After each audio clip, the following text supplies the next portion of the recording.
नाटी दुल्हन। मयंक की बीवी नेहा की हाइट बहुत ही कम थी। वो इतनी नाटी थी कि लोग उसका कई बार मजाक बनाते थे। अरे नेहा, तेरे लिए तो मुझे किचन में टेबल रखना पड़ेगा। माँ जी, इतनी भी नाटी नहीं हूँ मैं, और हाँ, हिल्स पहनकर तो बिल्कुल आपके बराबर आ जाती हूँ। अरे तेरे पापा ने महंगी कार का लालच दे दिया, वरना तो मेरे बेटे के लिए है लंबी लंबी लड़कियों की लाइन लगी थी। क्या बताऊं तुझे, कटरीना फैल थी उनके सामने।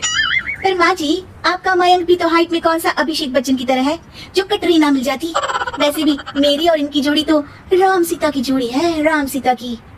एक दिन सभी खाना खा रहे होते हैं, तभी माँ, दाल बहुत अच्छी बनी है, जरा और देना। रुको जी, मैं लेकर आती हूँ, किचन में है, वैसे भी मैं खड़ी ही हूँ। ये सुनकर सास हंसने लगती है। तुम खड़ी हो या बैठी, एक जैसी लगती हो। बस कीजिए जी, अभी हिल्स नहीं पहनी है, वैसे भी हिल्स पहनती हूँ तो आपके बराबर ही लगती हूँ। एक दिन नेहा सब्जी लेने बाहर निकलती है तो पड़ोसन कहती है, अरे देखो देखो कितनी नाटी है, मयंक तो दिखने में अच्छा है, हाइट भी ठीक ठाक है, फिर क्या जरूरत थी ऐसी नाटी बहू लाने की। दहेज बहन दहेज, अंधे हो गए थे पैसों के पीछे, अब करे जगह साई। दोनों की बात नेहा सुन लेती है और उसे बहुत गुस्सा आ जाता है। आंटी जी, एक बात बताओ, मेरे पापा के पास पैसे हैं, उनको अच्छी लड़की की तलाश थी, ये पसंद आए और शादी हो गई, इसमें मेरा क्या कसूर है जो आप लोग मुझे सुना रही हैं? अरे नहीं नहीं नेहा, हम तो तेरी सास की बात कर रहे थे कि कितनी लालची औरत है। देखिए, वो लालची नहीं है, हाँ उनकी कुछ शौक है जो वो अपने बेटे से पूरा करवाना चाहती है, और देखा जाए तो उसमें उनकी गलती भी क्या है भला। अगर इन्होंने मुझसे शादी की है तो जरूर कुछ न कुछ तो अच्छाई नजर आई होगी ना। और अब ना तो मैं आपकी बहू हूँ और ना ही आपके रिश्तेदारों को मुझसे मिलना है, फिर ये बात समझ नहीं आई कि आप इतना परेशान क्यों हो रही हैं। ये बोलकर नेहा वहाँ से निकल जाती है। नेहा, चलो तैयार हो जाओ, हम लोगों को एक पार्टी में जाना है। नेहा तैयार होकर पार्टी में जाती है, जहाँ मयंक का दोस्त उससे कहता है, अरे मयंक, तू लकी है यार, तेरी बीवी की हाइट इतनी कम है कि तुझे बच्ची की जरूरत ही नहीं है, भाभी ही बच्ची जैसी है। और मैं, मेरी बेबी इतनी कम हाइट की हो ना तो मैं तो घर से बाहर ही ना निकलूं, कहीं फुदक कर चली गई तो लेने के देने पड़ जाएंगे। सभी नेहा पर हंसने लगते हैं। तभी पार्टी की जगह पर आग लग जाती है। अरे भागो यहाँ से, जल्दी करो, निकलो यहाँ से। अरे लेकिन बाहर के दरवाजे पर ही आग है, अब कैसे बाहर निकलेंगे, कोई रास्ता भी नहीं है। अरे रास्ता है ना, अगर कोई इस खिड़की से बाहर निकलकर अगर सामने के दरवाजे में आग को बुझा दे तो सब निकल सकते हैं।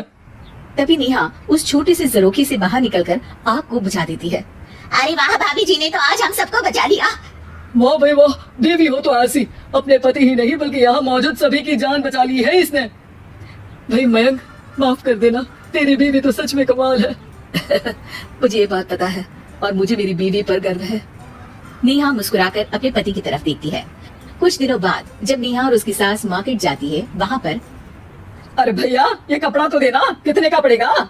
माता जी, ये तो बहुत महंगा कपड़ा है, लेकिन अब बस सिर्फ 2 मीटर ही बचा है, मेरे तो किसी काम का है नहीं ये टुकड़ा, तो आप 100 रुपया ही दे दीजिए। अरे भैया, तो मैं क्या करूंगी इस टुकड़े का, लेकिन वैसे है बड़ा ही सुंदर। तभी नेहा बोल पड़ती है, इसमें तो मेरी पूरी ड्रेस बन जाएगी। ये कहकर वो कपड़ा ले लेती है। अगले दिन नेहा वो ड्रेस पहनकर सास के सामने आती है। अरे वाह नेहा, ये ड्रेस तो बहुत ही सुंदर लग रही है, बड़ी महंगी होगी ना? अरे कपड़ा तो मैंने ही पसंद किया था, बस पूरा नहीं था तो इसने ले लिया। सिर्फ 200 रुपए की ड्रेस है ये पूरी। देखो माँ जी, नाटी होने का भी कम फायदा नहीं है। जैसे तैसे दिन कट रहे थे।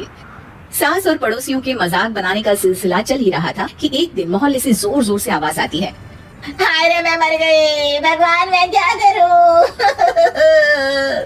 अरे क्या हुआ? देखते हैं तो सभी एक हॉल के सामने भीड़ लगाकर खड़े हैं। मेरा बेटा प्रिंस गड्ढे में गिर गया है। पड़ोसन जोर जोर से रोने लगती है कि तभी वहाँ नेहा आ जाती है। रोइए मत, मैं प्रिंस को लेकर आती हूँ।